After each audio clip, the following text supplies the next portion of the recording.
Elas inspiram, elas transformam, elas fazem acontecer.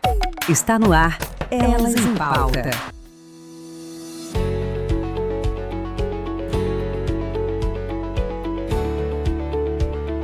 Olá, sejam todos muito bem-vindos a mais um episódio do Elas em Pauta.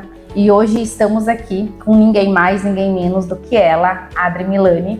Quero te agradecer primeiramente por ter topado estar aqui conosco, compartilhando um pouquinho de toda a tua experiência, né, nessa trajetória, sendo uma mulher no meio de tantos homens ali da tua família, né, que fazem parte desse mundo de cirurgia plástica. E eu quero que tu conte um pouquinho para nós como é ser a Adri Milani.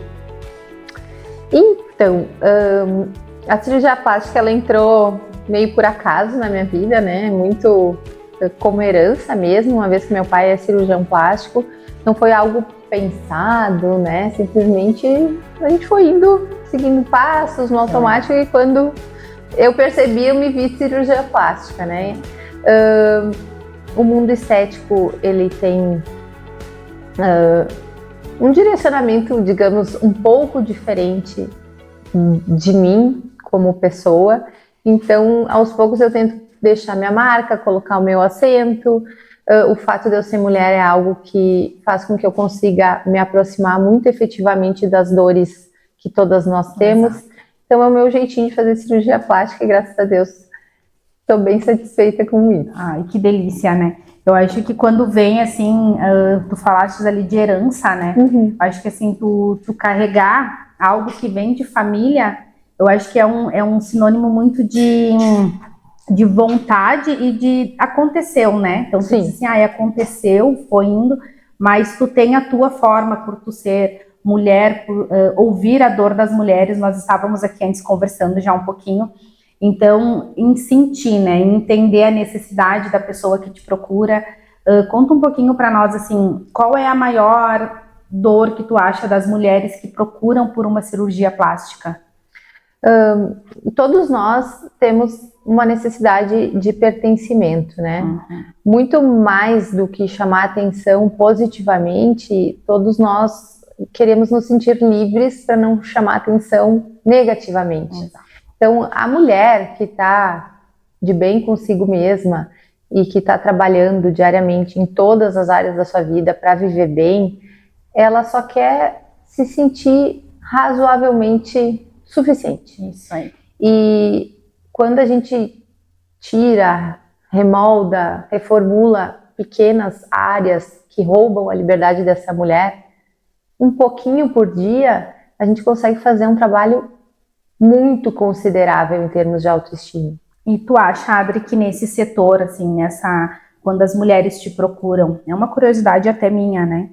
Quando as mulheres te procuram, hoje, assim, uma porcentagem maior é de quem quer se organizar, eu quero ficar bonita para mim mesmo, para mim é uma coisa que eu quero, ou tu acha que são mais julgamentos de outras pessoas, outras mulheres, a não aceitação? O que tu pensa sobre isso?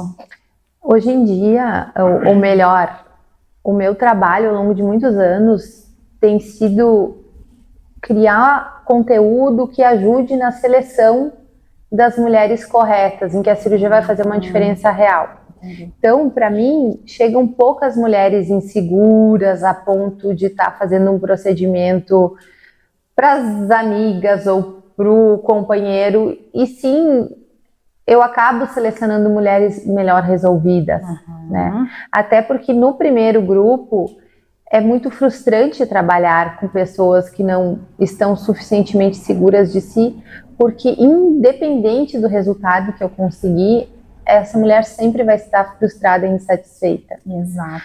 Então, claro que é uma triagem que a gente não é 100%, né? Tem coisas que a gente consegue esconder muito bem da gente mesmo, quem dirá dos outros, né? Mas é o sentido, é a minha orientação que eu venho tentando trabalhar. Ah, que bacana.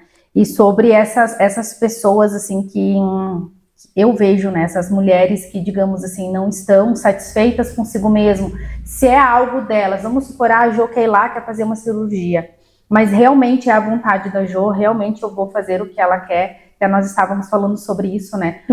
Ou é mais a questão de ouvir, Aí eu vou ouvir o que ela quer e eu não vou fazer no corpo dela algo que seja a minha vontade.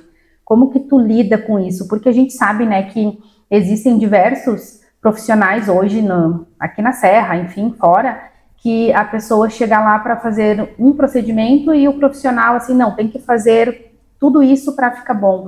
Então, acaba desmotivando a pessoa, né, a buscar, a continuar, porque aí te gera um certo medo, né? Ah, eu fui lá para fazer um procedimento e eu saí de lá, eu vou ter que me fazer inteira. Então, isso tu pega algumas pacientes com esse problema que já foram em outros cirurgiões. Assim, no setor de serviços, a gente encontra todos os tipos de prestadores de serviços, assim como a gente encontra todos os clientes, cada um com um tipo de necessidade. Então, o cliente que não sabe o que quer, no caso da cirurgia plástica, a paciente que não sabe muito o que quer, encontra um cirurgião que quer imprimir nela a sua vontade, a coisa fecha. Agora, eu trabalho de uma maneira de dividir a responsabilidade com o meu paciente. Eu não vou sugerir, por exemplo, não sou eu quem vou escolher o volume da prótese que vai ficar no teu corpo. Eu vou te conduzir nessa escolha, mas em nenhum momento essa responsabilidade vai ser só minha. Sempre vai ser nossa, né? Porque quando não tem um compartilhamento de responsabilidade, como em qualquer outro relacionamento, a pessoa se exime do que é dela, pro outro suprimir isso, e depois, se ela não gostar, ela tem como culpabilizar 100% a outra pessoa. Então, é uma maneira de trabalhar que acaba sendo um pouco desgastante a longo prazo. Ao passo que, quando a gente escuta o paciente, conduz o paciente e no final devolve para ele a decisão, a chance de sucesso e satisfação da pessoa com a escolha dela é muito mais considerável. Eu digo assim, às vezes o paciente até vai discordar de mim, né? Mas se ele conseguir, mesmo discordando de mim, ter a sua vontade feita, nós dois vamos ficar felizes, mesmo não sendo feito o que eu acho que pode ser feito no caso dele. Exato. E quais são os procedimentos que mais buscam, assim, com a Adri? Qual é o teu procedimento que tu fala assim, nossa, esse é o meu carro-chefe, é o que eu mais gosto de fazer, o que as pessoas mais buscam? Eu tenho 2 braços, assim, que são bem diferentes, né, mas que me completam como profissional. Tecnicamente, eu adoro fazer rinoplastia. E toda a minha trajetória meio que me direcionou para a rinoplastia, porque eu comecei atendendo em Flores da Cunha, então eu fiz muitas rinoplastias, querendo ou não, tudo isso se transformou em experiência, e eu faço muitos congressos, fellows, justamente para aperfeiçoar a rinoplastia como técnica. E aí tem um outro braço do meu trabalho, que é o contorno corporal, em que eu tenho essa situação que eu acho muito prazerosa de lidar com a mulher, né? De ter essa identificação por eu ser mulher, por eu ser mãe, por eu já ter passado por etapas da vida em que eu quis coisas diferentes. Eu me sinto muito à vontade, confortável para fazer essas leituras que eu acho que são necessárias. Que bacana. E tu falou ali sobre ser mãe, né? Me diz uma coisa assim, qual é a idade hoje que as pessoas começam a te procurar, digamos assim? Tem uma idade média? Tu acha que está muito antecipado a procura? Tu acha que existem meninas muito novinhas querendo se modificar já, que não estão se aceitando? Tu passa por isso também na clínica? Olha, de novo, por todo esse trabalho que eu venho fazendo, dificilmente alguém que queira uma mamoplastia de aumento com 13 anos vai me procurar, porque é só olhar meu Instagram que vai ver que provavelmente essa cirurgia não vai ser feita. Mas fora essas faixas etárias menores, eu recebo pacientes de todas as fases da vida, né? Então ali na casa dos 20 aos 30 tem muita mamoplastia de aumento, tem, né, quando a mulher ainda não foi mãe, tem rinoplastias, depois na nossa faixa etária ali entre 30 a 40, tem todas as mulheres que estão se reconstruindo no pós-maternidade, estão voltando a se ver num papel além de ser mãe somente. Daí tem as mulheres mais maduras que vêm para os lifting faciais, que é algo também que eu gosto muito de fazer, né? Ou estão fazendo alguma pequena mudança no contorno corporal já, considerando o período perimenopausa, em que elas querem se ver de outra maneira. Exato. Então, para cada faixa etária, são objetivos diferentes, né? Então, tem que levar em consideração também essa individualidade de acordo com a faixa etária. Exato. E o lifting, explica para nós um pouquinho como funciona, qual é o procedimento, o que é, quais são os cuidados, quanto tempo pós-operatório. Explica para nós um pouquinho, porque é algo que deixa a gente um pouquinho curiosa. Show! Vamos falar do lifting, até porque ele está voltando com tudo, Exato. né? O lifting facial, que a gente chama de ritidoplastia na cirurgia plástica, ele foi colocado na geladeira por um período, porque com o advento dos procedimentos menos invasivos, o pessoal pensou que o lifting poderia ser realmente deixado de lado, o que na verdade não é o que acontece, né? Existem vários componentes que são tratados com o envelhecimento da face, e todos eles devem ser tratados em associação. Se a gente mexer exclusivamente num dos componentes, por exemplo, eu perco volume de gordura, então o meu rosto começa a sofrer um descenso, a medializar, eu perco os contornos, eu perco a massa do rosto, a têmpora fica mais afundada. Então, se eu for mexer só em volume, a gente incorre naquelas resultados bem bizarros, estigmatizados, tipo uma Madonna estava, enfim, essas situações. Então, o lifting facial, ele mexe um pouquinho em cada estrutura de maneira a trazer um resultado natural. Lifting facial, por definição, inclui o tratamento da região cervical e do terço médio da face. A gente pode associar outros procedimentos ao lifting facial, e normalmente a gente associa.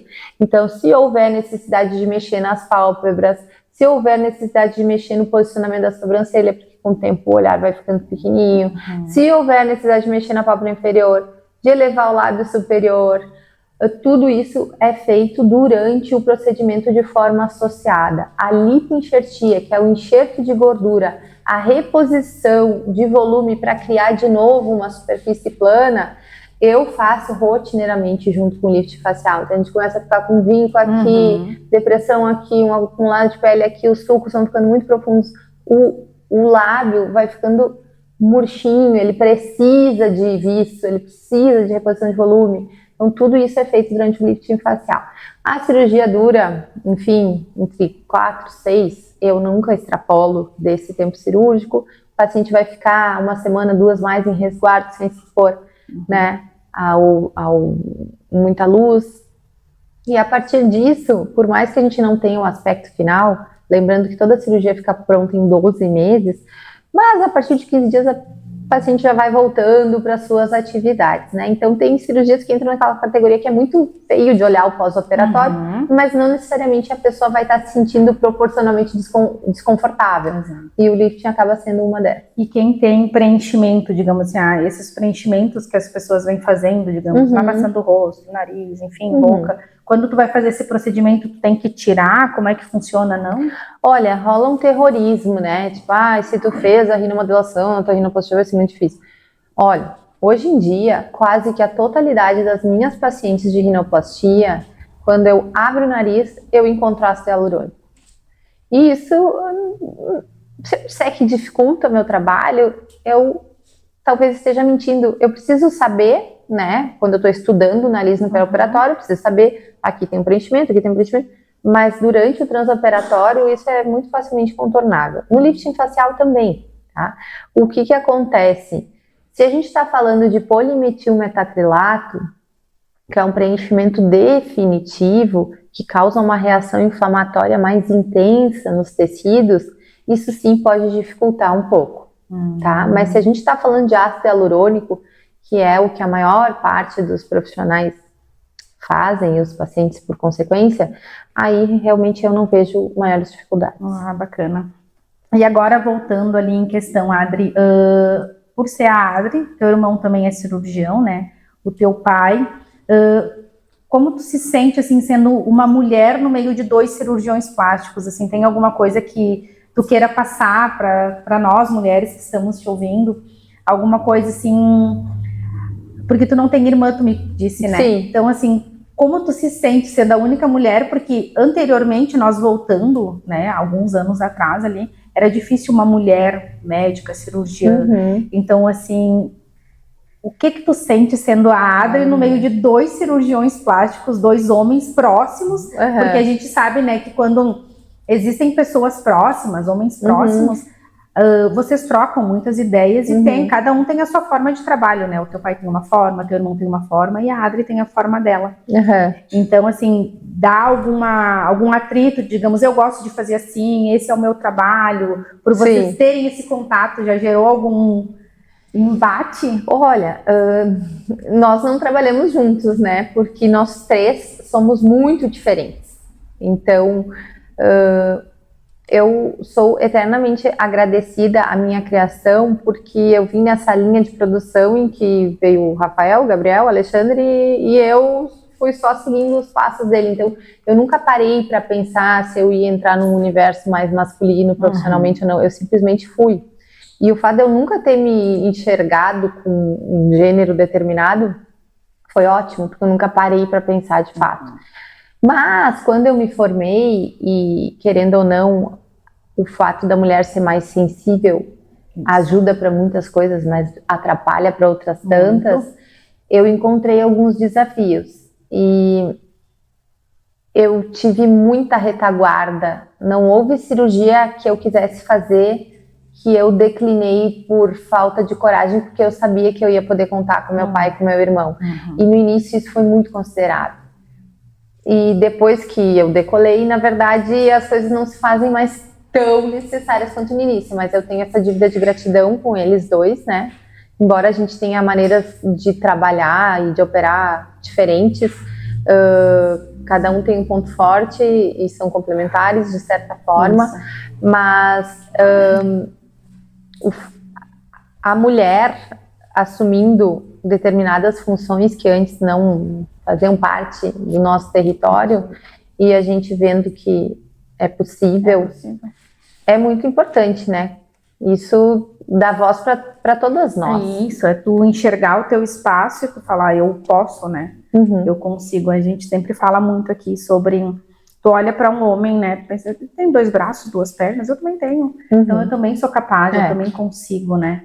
E graças a Deus hoje foi quebrado um pouco desse machismo que existia, mas ainda a gente, mulher, sofre um pouco com isso, né? Em alguns setores que a gente se coloca, tem aquela questão de, é mulher. Muitas vezes a gente nem ouve, né? Mas a pessoa te julga internamente. Mas acho que bater de frente nunca é uma boa alternativa. A gente está no nosso lugar, que é nosso por direito, nós temos nossas fragilidades, assim como os homens têm as deles. Nós temos os nossos pontos fortes, assim como os homens têm os deles. Nós não somos iguais. E cada um vai... Assim como eu falei que no setor de serviços vai ter diversos profissionais diferentes, quem procurar uma mulher para fazer uma cirurgia vai ter...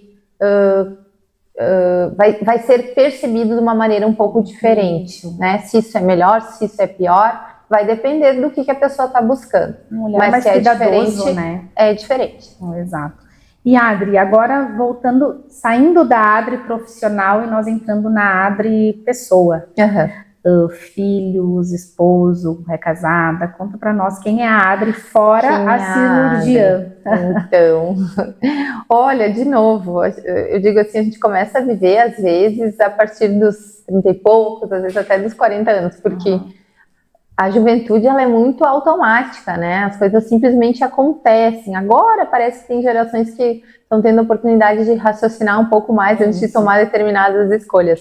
E toda a minha juventude foi muito pré-determinada, né, até pela maneira que os meus irmãos me antecederam, né, com 17 anos, ia para Porto Alegre estudar. E isso aconteceu comigo também, eu fiz meu vestibular com 17 anos, fui para Porto Alegre, fiquei lá 11 anos estudando, depois voltei. Claro que isso acabou requerendo de mim muito empenho e que outras áreas ficaram sacrificadas de certa forma, né, então... ali com 27 anos eu conheci o pai da minha filha, a gente ficou juntos por 7 anos mais ou menos, e eu tenho uma menina de 8 anos, que é a minha realização pessoal. E, enfim, depois a gente acabou se separando, graças a Deus hoje a gente se dá muito bem, melhor do que quando nós estávamos juntos. e eu tenho outro relacionamento.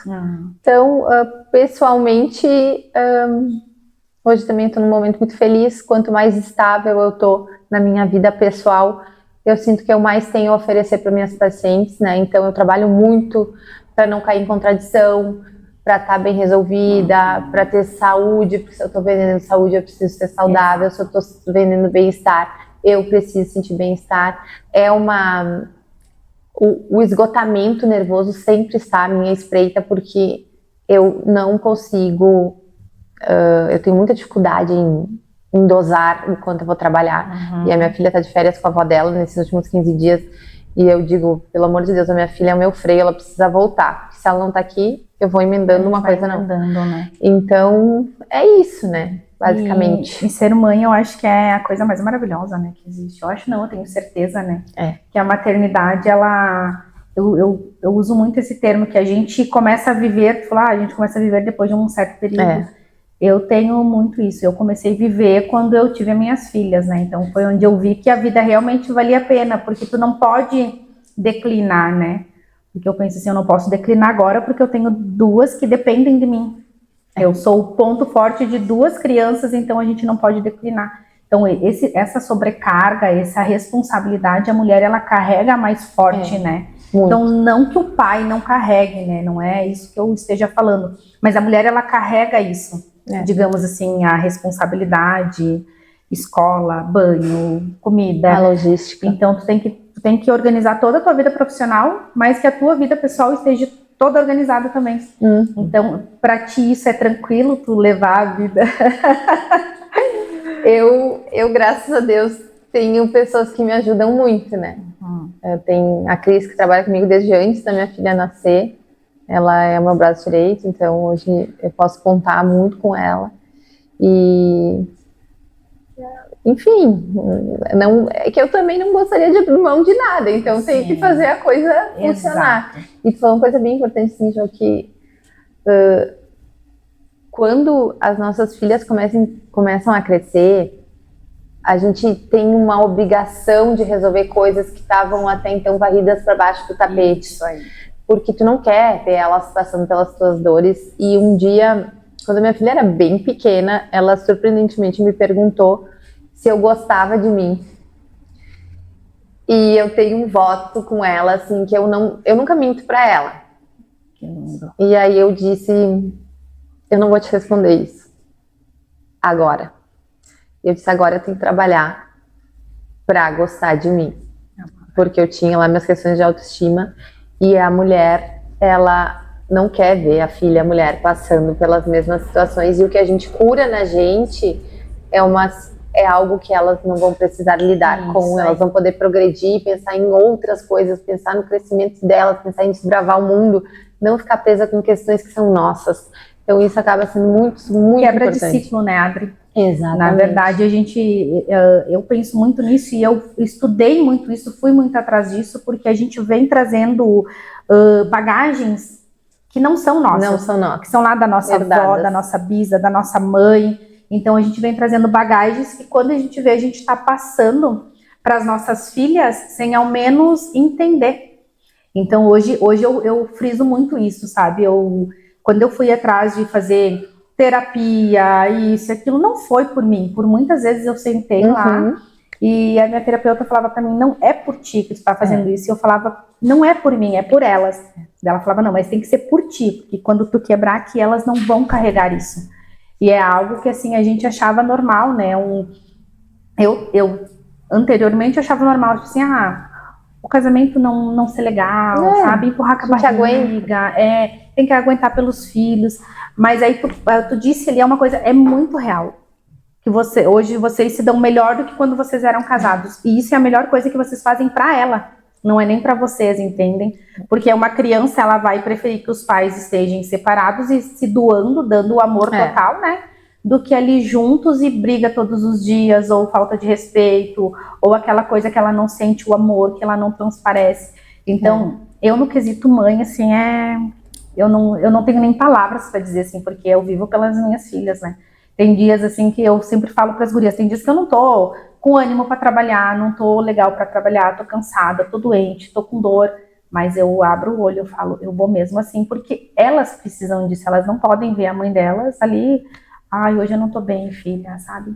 Eu passei muito por isso, por diversas vezes, assim, tu vê a tua mãe chorando, a tua mãe doente, mesmo assim tendo que fazer, eu não transpareço isso. Então eu penso assim, tudo que eu vivi de bom, tudo que eu trouxe de bagagem boa da minha família, eu vou passar para elas, mas o que é bom acabou. E elas não precisam passar por isso, né? Exatamente. Então eu acho que a maternidade, ela também vai muito além, assim, do profissional da gente, né?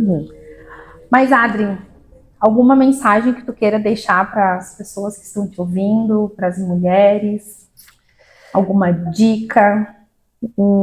Olha, o que eu diria para as mulheres? Em relação à cirurgia plástica, eu sei que muitas vezes 1000 coisas passam pela cabeça da gente antes de decidir.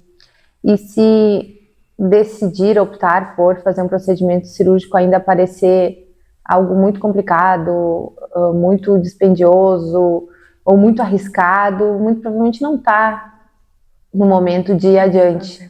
Mas também é importante a gente desconstruir tudo que não faz sentido, porque eu vejo muitas mulheres estagnadas, sem nenhuma perspectiva de mudança, né?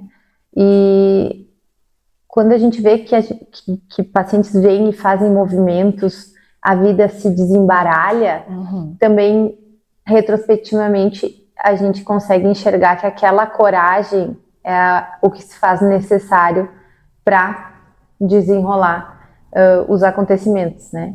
Então, se informe, consulte. Ninguém precisa se operar, mas se começa... Eu digo assim, ó, se é algo que te incomoda uma vez por ano, não merece sua atenção. Agora, começa dia sim, dia não. 2 dias sim, 1 dia não.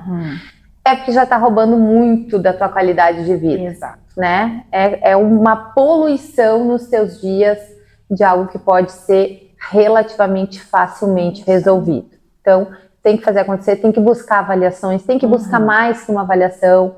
São complementares, às vezes uma avaliação pode complementar a outra, às vezes uma avaliação faz tu ter mais certeza de que é um outro profissional. Então, nunca vai ser desperdiçado o tempo que tu gastar em estudar antes de fato fazer um procedimento cirúrgico. Exato, e buscar se realmente te incomoda, né? Não buscar para agradar outras pessoas, porque hoje a gente vê que a crítica, assim, ela tá gigantesca. Ela se tornou mais rápida, mais agressiva pelas redes sociais, né? Porque daí tu se esconde atrás de um celular e aí tu agride outras pessoas, tu não sabe se aquilo não é algo que incomode nela. Então eu vejo, assim, que hoje grande parte dessas meninas mais jovens, assim, que vivem nas redes sociais, elas levam para elas o que aquelas pessoas que estão atrás de um celular estão julgando. Então, se não faz mal, se tu tá contente, tá tudo certo. Eu acho que primeiramente as pessoas têm que se amar, né? E aí sim, eu me amo, eu quero melhorar isso, e daí vai lá, busca, melhora, faz como preferir.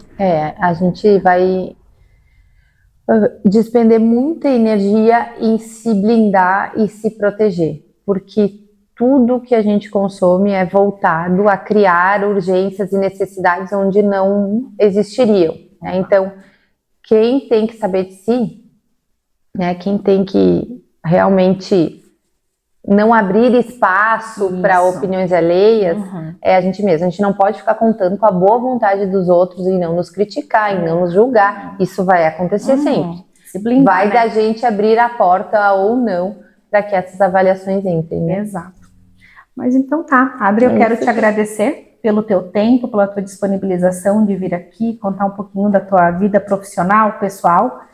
E isso, quero te agradecer imensamente por isso, por abrir, contar para as mulheres que estão nos ouvindo, porque eu acho que esse movimento ele é extremamente importante para nós. Isso é isso. Eu que agradeço, é sempre um prazer poder falar para outras mulheres. Eu acho que à medida que a gente sabe um pouquinho da outra, da trajetória da outra, das dificuldades que a outra encontra, isso de certa forma cura algo dentro de nós.